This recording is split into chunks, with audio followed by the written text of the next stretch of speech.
greatest. I also want to thank everybody. Today is artificial intelligence.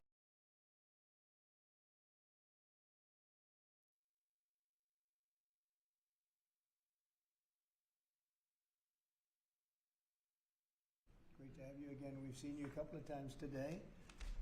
But I'm thrilled to sign a very historic executive order to massively accelerate pediatric cancer research and harness the extraordinary potential of artificial intelligence to fight this terrible disease. We're going to hook up the artificial intelligence with all of the other things that we have at hand, and we're going to come for answers. And these young children who are just really, some are absolutely better and others are getting better. You're all going to be better very soon. So they won't even need it, I don't believe. I want to thank Secretary of Health and Human Services, Robert F. Kennedy, Jr., who we see a lot of lately. You've been really active. It's been very active.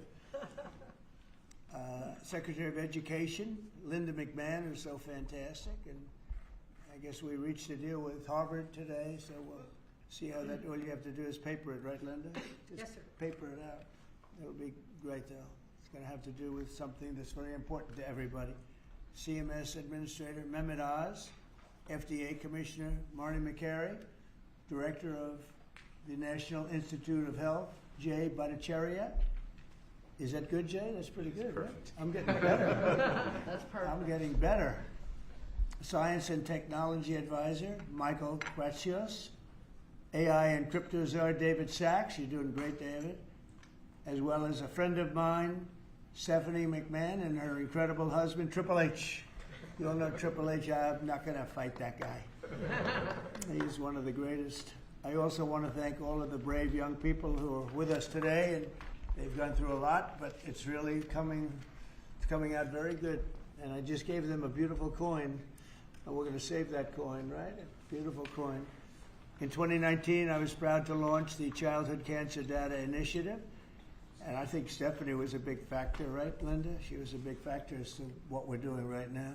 Absolutely. Which invested $50 million a year into pediatric cancer research, and today, in line with recommendations made by Secretary Kennedy and the MAHA Commission, we're doubling that investment, adding another $50 million to Childhood Cancer Data Initiative. We're doing that immediately. And we have a lot of money coming in with the tariffs. We've never had money like this coming in. We're a rich country again.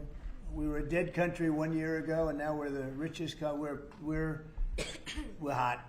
We're a hot country. So it's an honor to do that. In honor of all of you, we're doing that, okay? With this order, I'm also directing the federal government to fully utilize artificial intelligence to supercharge pediatric cancer research. It's pretty amazing what's happening. For years, we've been amassing data about childhood cancer, but until now, we've been unable to fully exploit this trove of information and apply it to practical medicine. Using cutting-edge AI, we will empower scientists and researchers to discover new treatments, cures, and prevention strategies. AI can also make groundbreaking trials and therapies, and it's just going to be so accessible to everybody, families all across the country, so it's going to be amazing. What's happening is amazing. And we have more AI. We're leading in AI. We're leading China by a lot. We're leading everybody by a lot. They're creating their own energy. We let them build their own energy plant because we don't have the energy. Nobody does to feed them. The amount of energy just the AI needs coming into this country is double what we have right now. So we're letting them go out and create their own energy plants and their own electricity. And they're doing it. We're giving them permits to build electric plants. They're becoming sort of a utility. Maybe they'll do better with being a utility. Who knows? They'll do better with being a utility than they will being AI. What do you think of the chances that they... I hope I'm wrong about that, or they made a bad bet, right?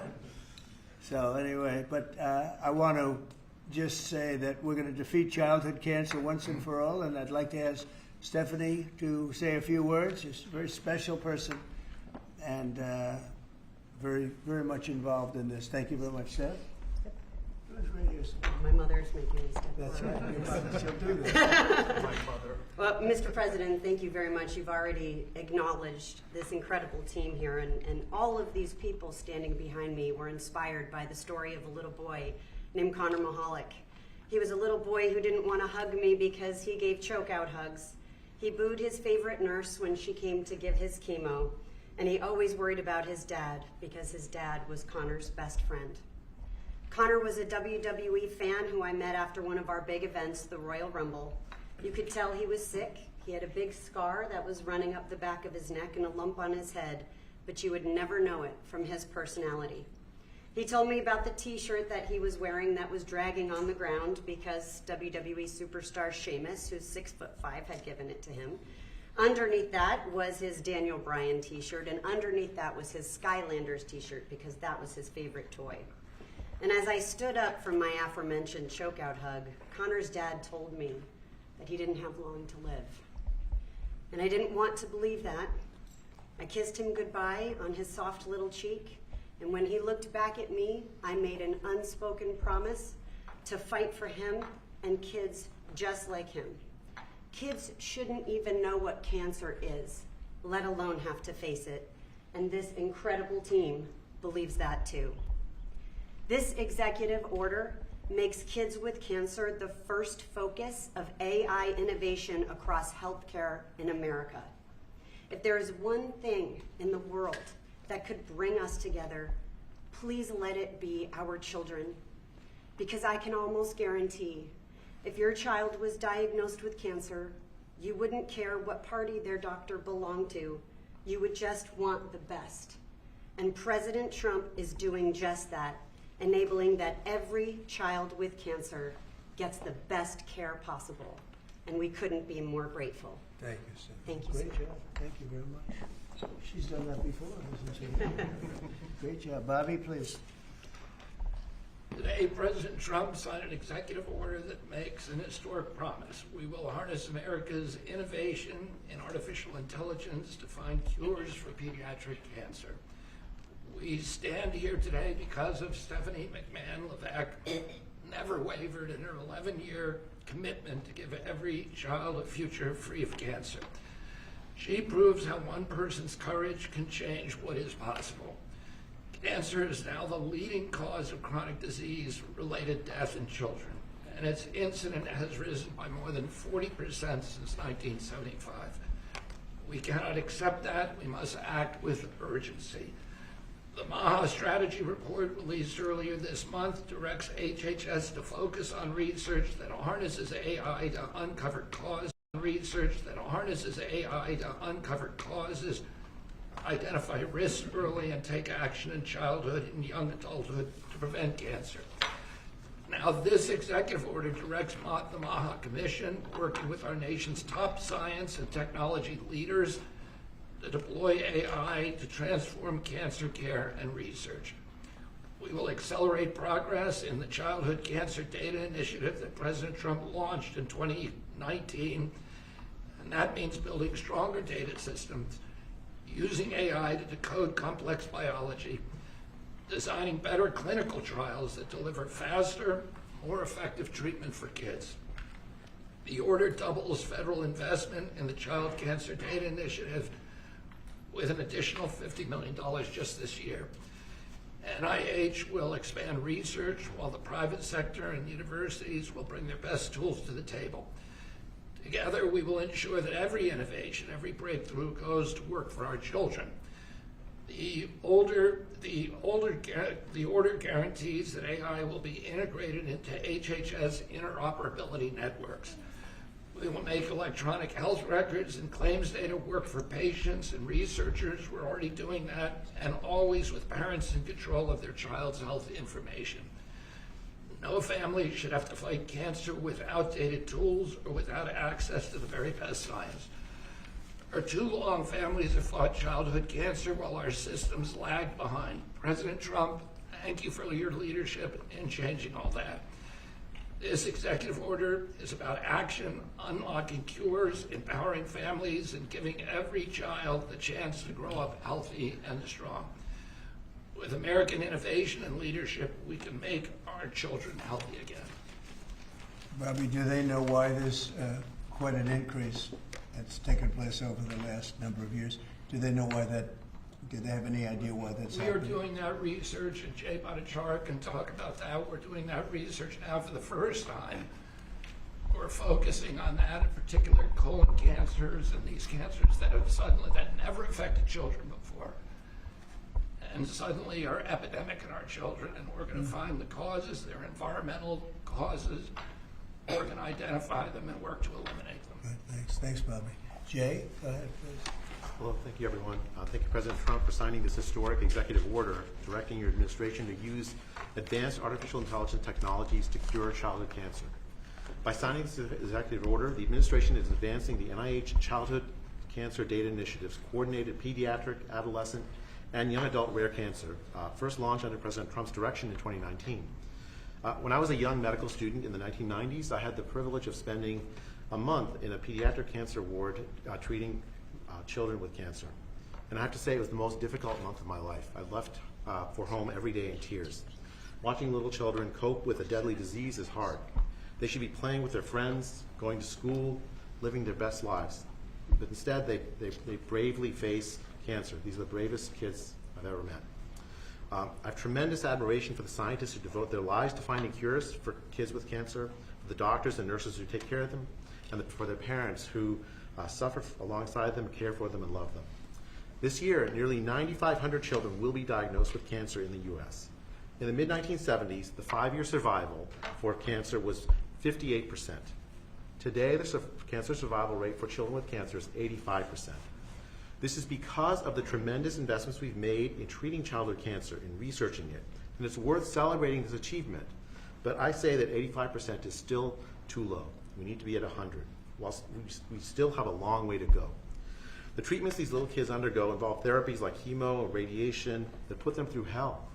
Even with 85% will be cured, the therapies themselves can cause health problems as kids age into adulthood. Nearly 60% of cancer survivors experience severe life-threatening complications in adulthood because of these treatments. And so we need better treatments so that we can raise the survival rate and reduce the side effects. This initiative builds on the CCDI's mission to gather data from every child, adolescent, and young adult diagnosed with cancer, no matter where they receive care. It aims to develop a platform and tools to bring together clinical care, research tools like molecular characterization and genetic information, tools that will improve preventive measures, treatment, quality of life, survival for childhood cancer. By uniting families, clinicians, and researchers, by harnessing the power of AI, CCDI will accelerate diagnosis, inform treatment, and develop the next generation of life-saving therapies. This is not about collecting data alone. It's about giving families hope. Today, we commit to taking this work to the next level. With this executive order that President Trump is signing, we're building a future where every child's data contributes to faster diagnosis. Artificial intelligence help us uncover faster, more precise treatments, improve quality of life, and better survival. And finally, let me extend my sincere congratulations and gratitude to President Trump for his leadership and vision in giving us this opportunity to make America healthy again, to rigorously push the boundaries of science and bring hope to millions of families. Thank you. Thank you very much, Jay. It's very nice. Appreciate it. Director Kratsios, please. Thank you, Mr. President, and thank you, Secretary Kennedy, for your leadership on this issue. I am thrilled that our MAHA strategy prioritizes utilizing AI in the fight against cancer, and that this executive order is putting a priority to this action. Thank you for your commitment, Mr. President, to the United States for maintaining its global leadership in artificial intelligence across models, data sets, applications, and to issue an AI action plan to do just that. Your foresight in the first term, leading you to establish the CCDI to gather, harness, and share data on childhood cancers, has positioned us today to leverage AI in a way we could never imagine before. With America's pioneering models, American researchers now have the best tools in the world to turn the CCDI data into the building blocks of life-changing breakthroughs. So I and my team at OSTP are thrilled to partner with our teams at HHS and NIH and with David to empower the development of gold standard applications for the pediatric cancer research and to play our very small part in trying to protect the health and happiness of America's children. Thank you very much, Mr. President. David, please. Thank you, sir. Well, first of all, I just want to thank Stephanie McMahon and Paul Levesque for helping to bring us all together here. For years they played villains on TV, but they're actually very nice people in real life. And but it's because of your passion that we're all here today. So thank you for that, and thank you, Mr. President, for your leadership on this.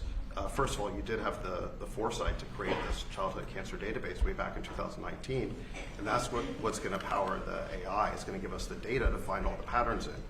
The other thing you've done is you've made it your policy of this administration to support innovation, to support infrastructure, to support energy.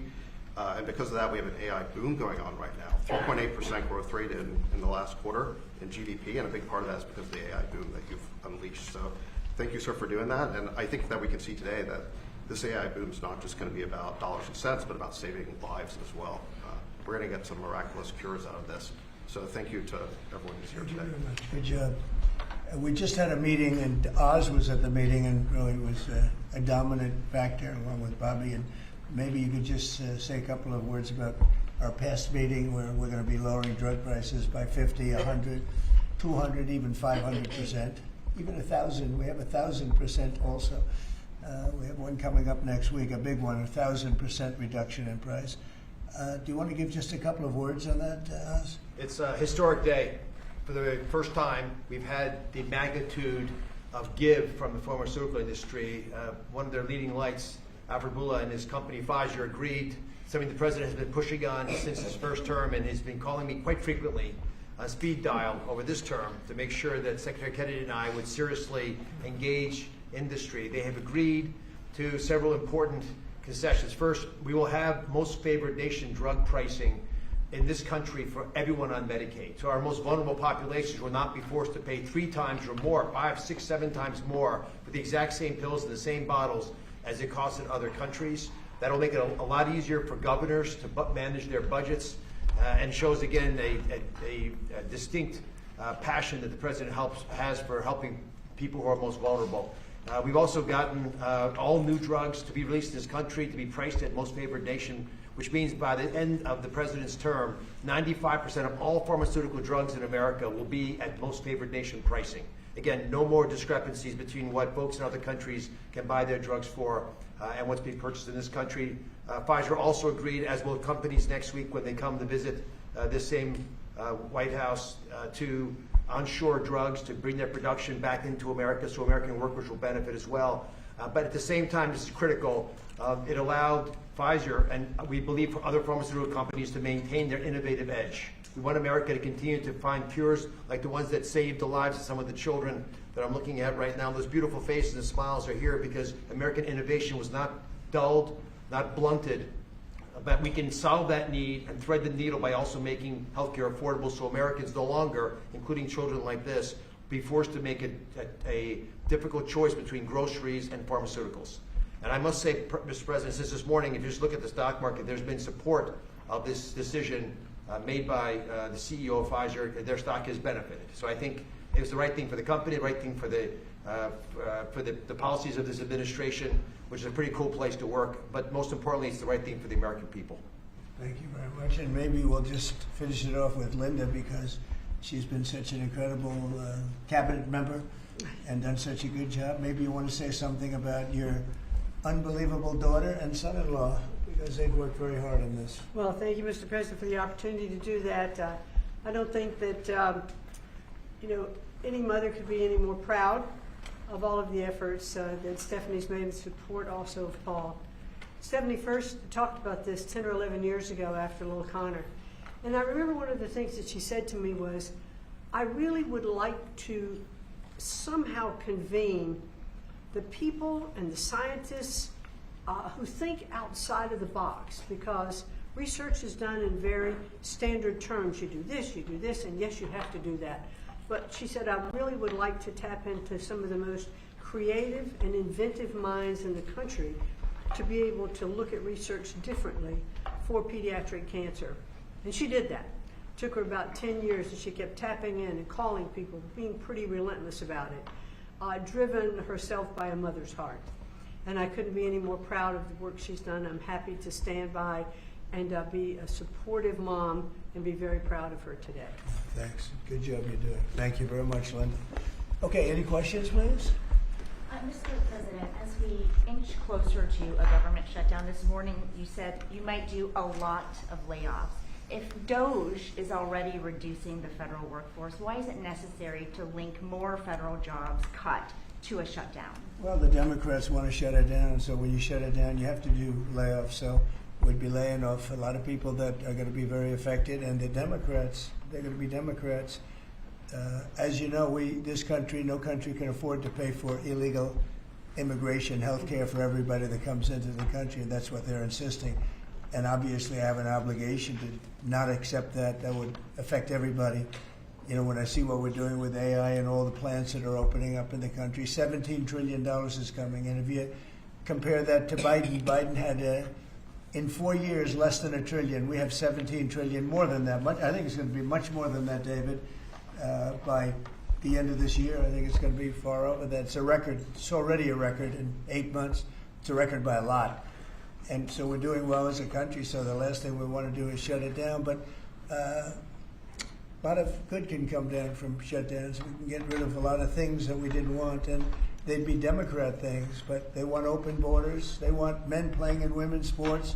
They want transgender for everybody. They never stop. They don't learn. We won an election in a landslide. They just don't learn.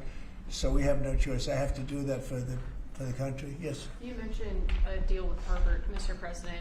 What is that deal? Will they be paying the administration? Well, we're in the process of getting very close, and Linda's finishing up the final details, and they'd be paying about $500 million, and they'll be operating trade schools. They're going to be teaching people how to do AI and lots of other things, engines, lots of things. You know, we need people in trade schools. I remember when I went to school, I had some people that weren't particularly good students, but they could take a motor or an engine apart blindfolded and put it back blindfolded.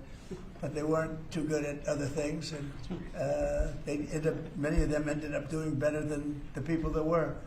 So trade schools are very important, and we've lost trade schools. We used to have a lot of trade schools in this country. We don't have them anymore. We have tremendous plants opening, and we want to have people at top level for those plants, whether it's AI or whether it's automotive plants. You know, we have many automobile companies open their plants in the United States. They're all coming back for two reasons: tariffs, and I think they liked November 5th. You know, they liked the person that was chosen, and they're moving in from Canada, they're moving in from Mexico, they're coming in from all over the world. China is coming. They're all coming, and that way they avoid paying tariffs. So, you know, they're coming for that reason. So by opening up trade school, because we're going to need employees, we're going to need people with skill. And I think I can say, Linda, you feel the same way. By opening up trade school, this would be a giant trade school, series of trade schools. It would be run by Harvard. Now, this is something that we're close to finalizing. We haven't done it yet. But they'd put up $500 million. Interest and everything else would go to that account, meaning go to the trade school. And, you know, it's a big investment in trade school, done by very smart people. And then their sins are forgiven. So we have a good chance of getting that close. Yeah, please. Mr. President Trump, thank you. I've been looking at this chart that you showed us earlier since we left the Oval Office earlier. U.S. prices for brand drugs are 422% higher than in comparable countries. You know, I'm young, maybe I'm inexperienced, but I think a lot of Americans are wondering, how did we even get here being one of the biggest buyers of You drugs? got here by incompetent people sitting behind this desk. You had a lot of incompetent people. I did it, as you know, I started it in my first term. We rebuilt the military. We got the largest tax cuts in history. We did all these things, and we had the best economy in the history of our country during my first term.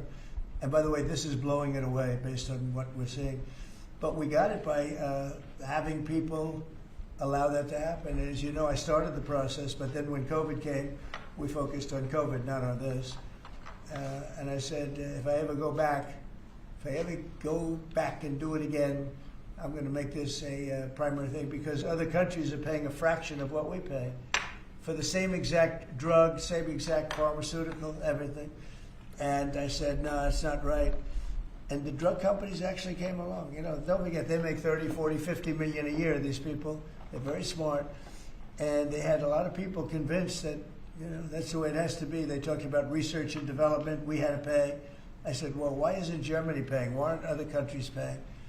And they always had a good answer, but it got to a point where I didn't like the answer anymore, and I said, we have to do this, and we did it.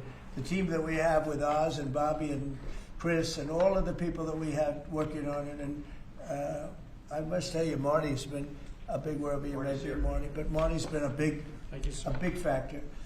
We have a great team. There's never been a medical team like this, and I said, let's go do it. And then I did, as I said, I would bug them every single day, every week, because I said, we have to have, I mean, why should we be paying 10 times what another country's paying?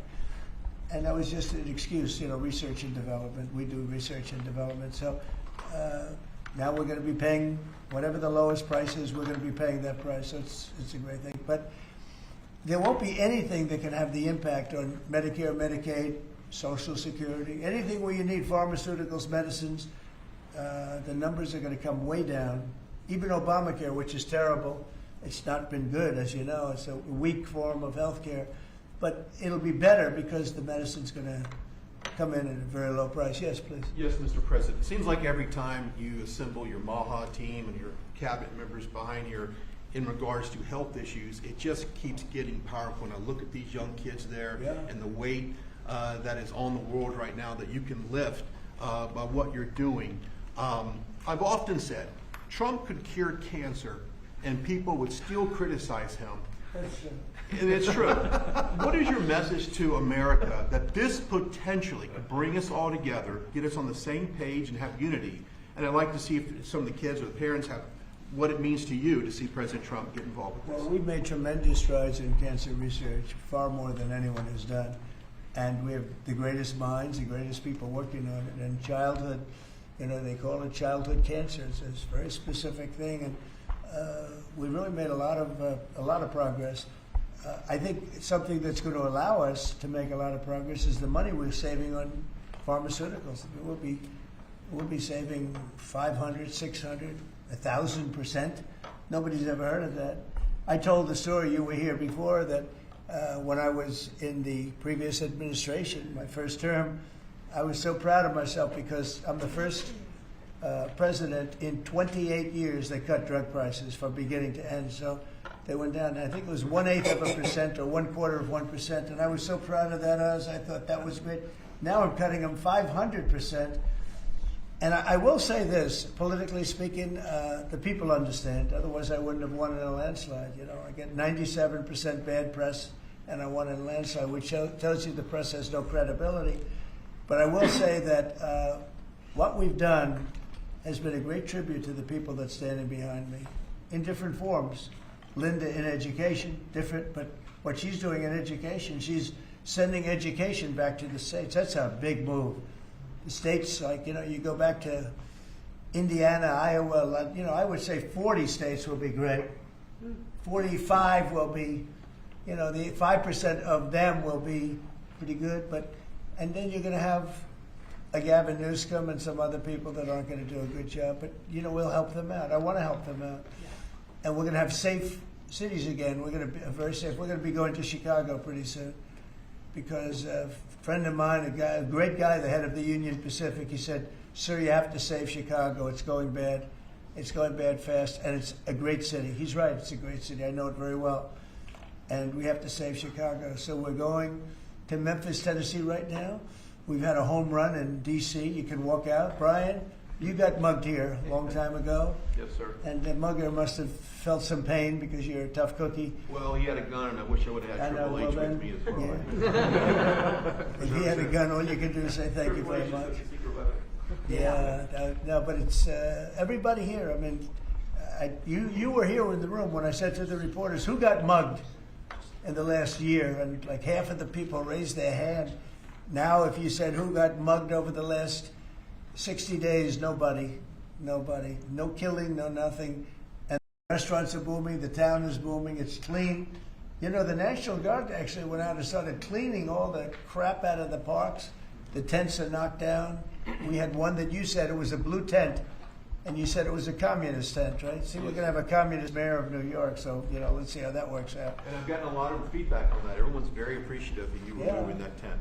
You told me about a blue tent, and I said, I can't be there because we knocked them down. But this was a very highly sophisticated group of people that had permits and all the other things. Well, their permit expired. We knocked it down. It took, 24 hours less, maybe? Yes, sir. So I appreciate you telling me that. No, we have a great thing going. The country is doing incredible. We are a hot country.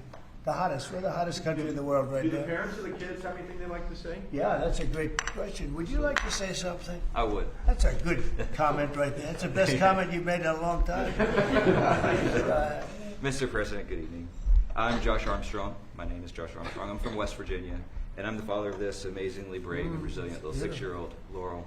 Laurel was diagnosed with leukemia when she was 2 years old, just before her 3rd birthday.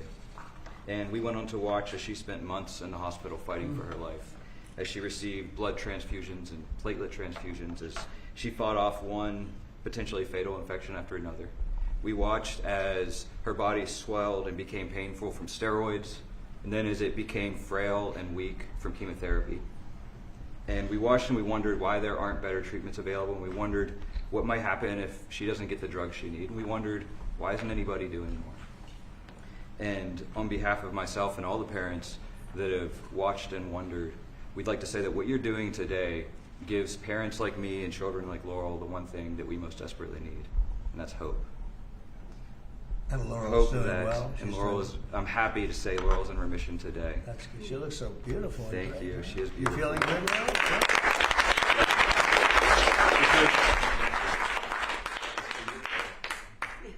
That's for you.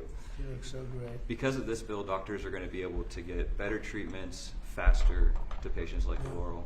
Big And difference. because of you making children like her real children, not cases or statistics, but children like Laurel and all of these children here today, we have that hope. And we are so proud that you're standing with children with cancer and making it a national priority. It's very nice. Thank you, Mr. President. We're with you all the way. How about you, back there, Dad? Actually, I'd like my daughter to speak. Could we let Oh, her I speak? like that much Caroline better. would like to speak. She's That's West very Virginia. good. I'd like you to speak. Thank you. Good afternoon. My name is Carolyn Hendricks. When I was 4 years old, I was diagnosed with Ewing sarcoma, a pediatric bone cancer. 11 years later, I'm now 16 years old, and I'm doing great. What you're doing today, Mr. President, means that kids like me will get better options and so much more hope for the future. This will help doctors use technology to find cures faster, match patients to trials more quickly, and give our families more control over our health. For kids, every day counts. This order shows that our lives matter enough to be first in line for innovation. On behalf of children and young adults with cancer, those still fighting and those in remission like me, and families who wish that they had more time together, thank you for making us a national priority. Mr. President, because of actions like this, kids like me have the chance to grow up, to chase our dreams, and to live full lives. And that is the greatest gift anyone could ever give. Wow, that was so good.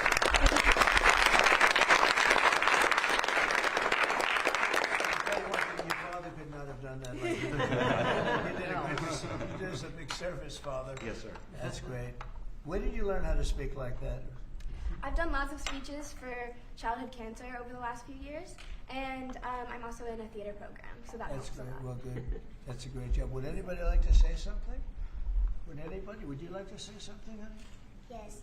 I'm Eleni Myers. I'm 9 years old, and I had a blood cancer called leukemia when I was only 2 years old.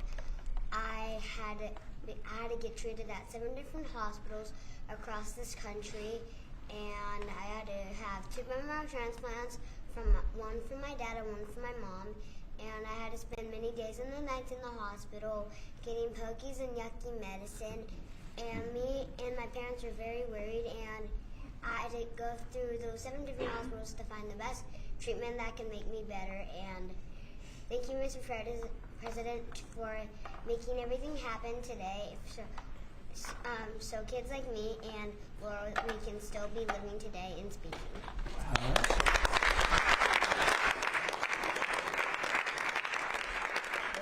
We're better than any of us have done. We're doing lousy. We're not doing so well today. They're doing so good. That was fantastic. Thank you. And you're feeling good now? Are you all better? You're pretty close, right? Yeah. Yeah, I hear you're going to do good. Anybody like to say something? Yes, sir. Go ahead. I've had a brain tumor since I was 4 months. Now I'm off all medicines. I'm a cancer survivor. I've had a brain tumor since I was 4 months, and I'm doing great. I'm 15 now, and I'm going to 10th And you're grade. going to be a football player, offensive lineman.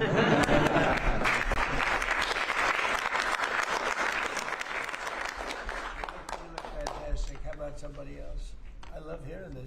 I love hearing you talk because you talk better than any of us, right, Jim? Thank you, Mr. President. Well, I want to thank you all for being here. Amazing. We would have missed this. Thank you. But you know, we're doing a lot for you, and you're all gonna be better very soon. I don't think you're gonna need any of the help that we're giving. It's gonna be for the future. But I want to thank you for being with us, and I'm gonna bring them back to a room. We have a room where we have lots of hats and things in the back, and would you like to go back and we'll pick some nice presents? Yes. Okay, we'll get rid of the wonderful people of the media. Do you like the media? They're nice, right? They have good days, right? They do, actually, they do. Thank you very much. That's beautiful. That's really good. And thank you. We're not going to top that, so I wanted to just thank you all very much. Thank you. Thank you.